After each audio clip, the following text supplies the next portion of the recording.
परिचय। हे नेहा, तुम्हारी नाक को क्या हुआ? मुझे जुकाम और खांसी है। मुझे लगता है कि तुम अक्सर सामान्य जुकाम से पीड़ित हो जाती हो। हाँ, लगभग हर 2 महीने में जुकाम से पीड़ित किसी व्यक्ति की समीपता से मुझे तुरंत जुकाम हो जाता है। यदि तुम्हें इतनी आसानी से संक्रमण हो जाता है तो इसका अर्थ है कि तुम्हारी प्रतिरक्षी क्षमता बहुत कमजोर है। सच में? तो मुझे क्या करना चाहिए? तुम्हें ऐसा भोजन और दवाएं लेनी चाहिए जो संक्रमणों से सामना करने के लिए तुम्हारी प्रतिरक्षी क्षमता बढ़ाने में मदद करें। ठीक है। मैं तुम्हें समझाती हूँ कि प्रतिरक्षी क्षमता क्या होती है और यह संक्रमणों से कैसे लड़ती है। उद्देश्य। इस पाठ के अंत में आप निम्न करने में सक्षम हो जाएंगे। सहज प्रतिरक्षा के रोधों की पहचान करना, उपार्जित प्रतिरक्षा की अवधारणा को समझना, सक्रिय एवं निष्क्रिय प्रतिरक्षा के बीच अंतर को समझना, टीकाकरण एवं प्रतिरक्षणीकरण की अवधारणा को समझना, एलर्जी और स्व प्रतिरक्षा को समझना, मानव शरीर के प्रतिरक्षा तंत्र की पहचान करना। प्रतिरक्षा। प्रतिरक्षा क्या है? परपोषी की रोगकारक जीवों से लड़ने की समस्त क्षमता जो उसे प्रतिरक्षी तंत्र के कारण मिली है, प्रतिरक्षा कहलाती है। प्रतिरक्षा के प्रकार। प्रतिरक्षा 2 प्रकार की होती है, सहज प्रतिरक्षा और उपार्जित प्रतिरक्षा। सहज प्रतिरक्षा। सहज प्रतिरक्षा वह प्रतिरक्षा होती है जो व्यक्ति की प्राकृतिक जैविक रचना के परिणाम स्वरूप प्राकृतिक रूप से उत्पन्न होती है। सहज प्रतिरक्षा हमारे शरीर में बाह्य कारकों के प्रवेश के सामने विभिन्न अवरोध खड़े करने से हासिल होती है।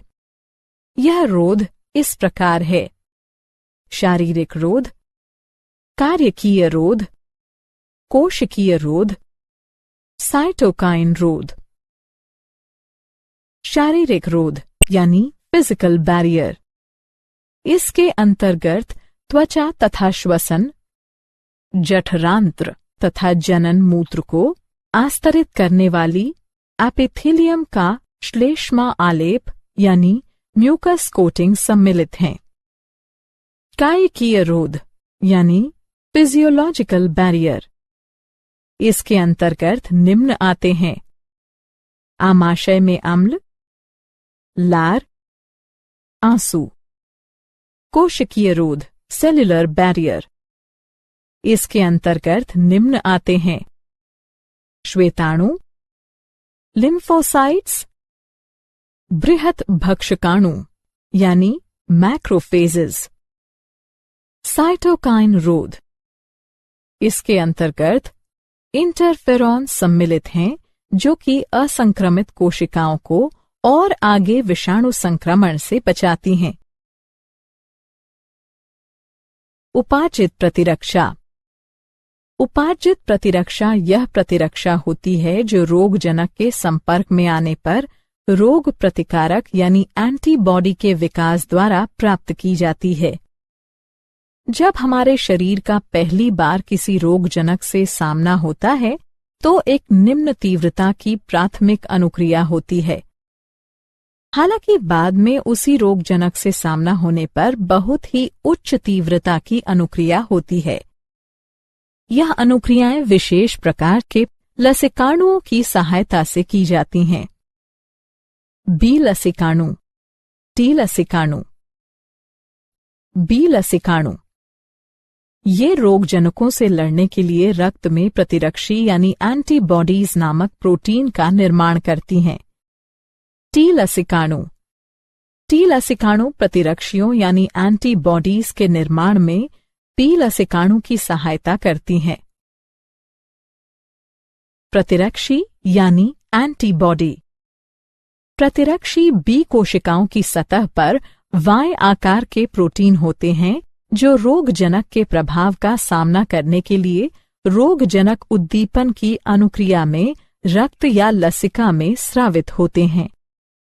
हमारे शरीर में विभिन्न प्रकार के प्रतिरक्षी होते हैं, जैसे IgA, IgM, IgE, IgG इत्यादि। प्रतिरक्षी की संरचना। प्रत्येक प्रतिरक्षी अणु में 4 पेप्टाइड श्रृंखलाएं होती हैं। लघु हल्की श्रृंखलाएं, दीर्घ भारी श्रृंखलाएं। एक प्रतिरक्षी अणु H2L2 के रूप में दर्शाया जाता है। प्रतिरक्षी अनुक्रियाओं के प्रकार। हमारे शरीर में 2 प्रकार की प्रतिरक्षा अनुक्रियाएं होती हैं। तरल प्रतिरक्षा अनुक्रिया।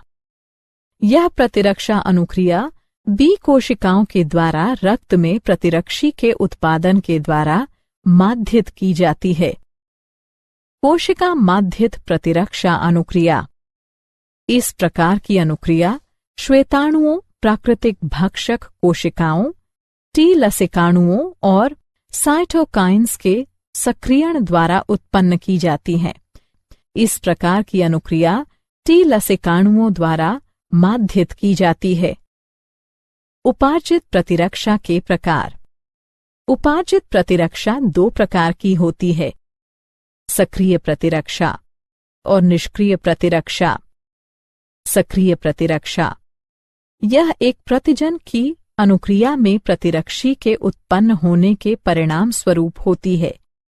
निष्क्रिय प्रतिरक्षा जब पहले से तैयार प्रतिरक्षी सीधे ही शरीर के बाह्य तत्वों से रक्षा के लिए दिए जाते हैं, तो यह निष्क्रिय प्रतिरक्षा कहलाती है। सक्रिय और निष्क्रिय प्रतिरक्षा के उदाहरण। सक्रिय और निष्क्रिय प्रतिरक्षा को प्राकृतिक या कृत्रिम रूप में अर्जित किया जा सकता है। टीकाकरण तथा प्रतिरक्षीकरण। टीका क्या है? टीकाकरण दुर्बलीकृत या निष्क्रिय रोगजनक या रोगजनकों की संरचना के एक भाग का मिश्रण है, जो रोगजनकों के विरुद्ध प्रतिरक्षी के उत्पादन को प्रेरित करता है, लेकिन गंभीर संक्रमण उत्पन्न करने में यह असमर्थ रहता है। टीकाकरण किसी विशिष्ट बीमारी को पुनः होने से रोकने के लिए टीका लगाना टीकाकरण कहलाता है। प्रतिरक्षीकरण। प्रतिरक्षीकरण टीकों के प्रयोग के द्वारा प्रतिरक्षा प्रणाली को प्रेरित करके संवेदनशील मरीज को संचारी रोग से सुरक्षित करने की एक प्रक्रिया है। टीकाकरण और प्रतिरक्षीकरण की प्रक्रिया में निम्न चरण सम्मिलित होते हैं। रोगजनक या निष्क्रियत या दुर्बलीकृत रोगजनक के प्रतिजनी प्रोटीनों के विरचन को शरीर में प्रवेश कराया जाता है। परिणाम स्वरूप प्रतिजनों के विरुद्ध रोगजनी कारकों को निष्प्रभावी बनाने के लिए प्रतिरक्षी उत्पन्न किए जाते हैं।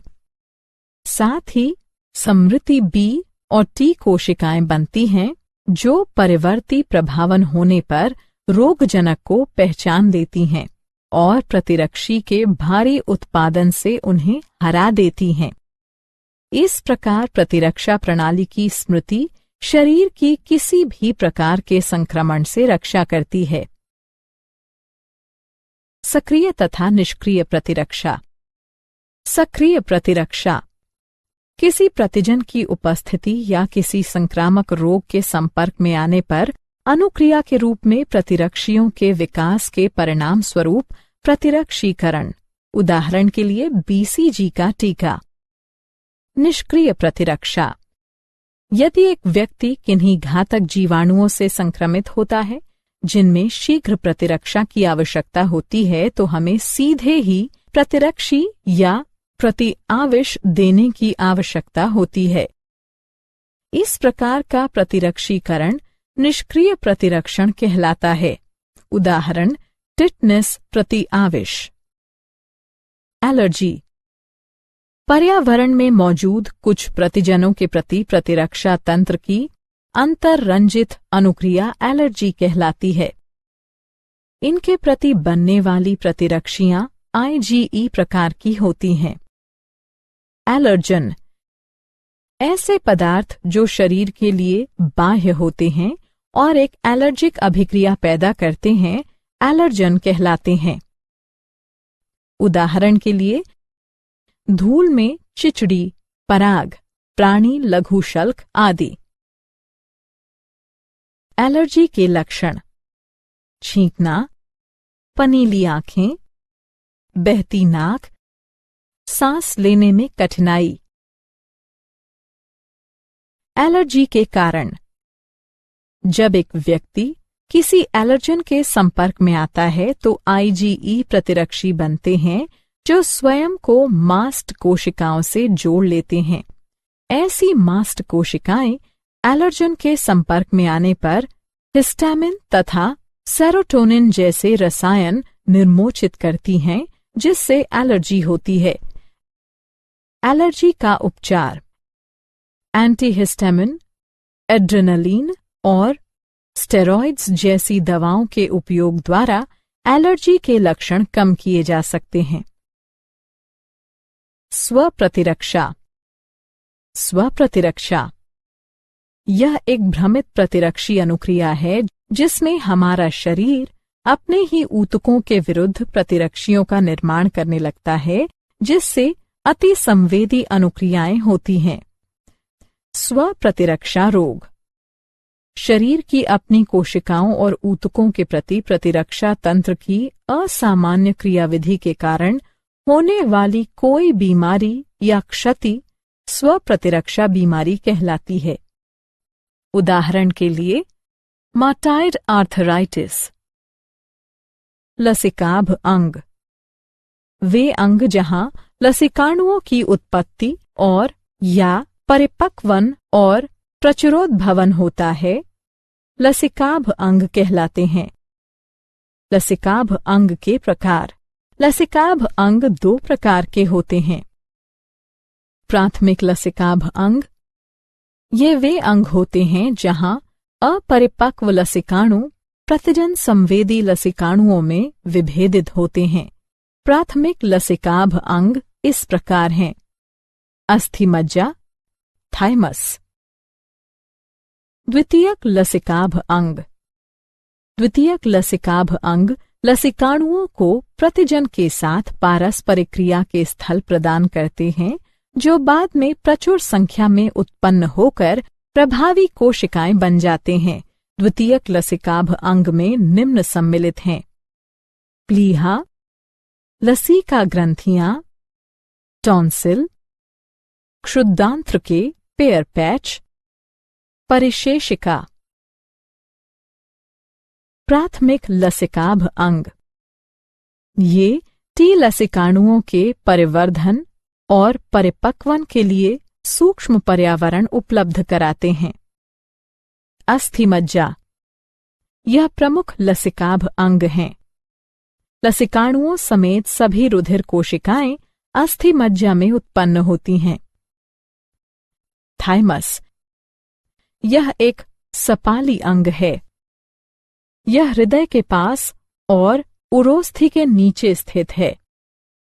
जन्म के समय थाइमस काफी बड़ा होता है, लेकिन बढ़ती उम्र के साथ आकार में घटता जाता है। द्वितीयक लसिकाभ अंग: प्लीहा। यह सेम की आकृति का अंग है। इसमें लसिकाणु और भक्षकाणु होते हैं। यह रुधिर जनित सूक्ष्म जीवों को अवरुद्ध करके रुधिर निस्यंदक के रूप में कार्य करता है। लसिका ग्रंथियां: ये छोटी ठोस संरचनाएं होती हैं जो लसिका तंत्र पर भिन्न भिन्न स्थलों पर स्थित होती हैं। जो सूक्ष्म जीव या दूसरे प्रतिजन लसिका और ऊतक तरल में आ जाते हैं, वे उन्हें रोक लेती हैं। ये प्रतिजन वहां मौजूद लसिकाणुओं का सक्रियण प्रेरित करती हैं और प्रतिरक्षा अनुक्रिया के लिए उत्तरदायी हैं। मॉल्ट या श्लेष्म संबद्ध लसिकाभ ऊतक: यह मानव शरीर के लसिकाभ ऊतक का लगभग 50% है। यह प्रमुख पथों जैसे श्वसन, पाचन और जनन मूत्र पथ के आस्तरों के भीतर स्थित होते हैं। मूल्यांकन। आगे बढ़ने से पहले आइए देखें कि आपने कितना सीखा। निम्न का मिलान करें।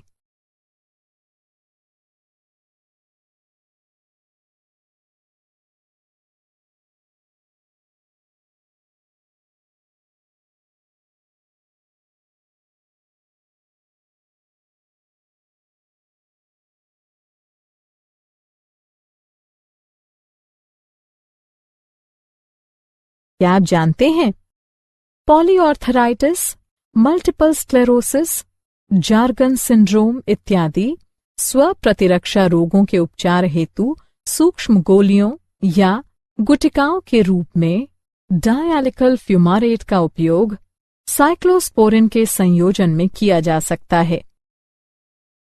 सारांश। आइए हमने जो कुछ सीखा है उसे संक्षेप में दोहराएं।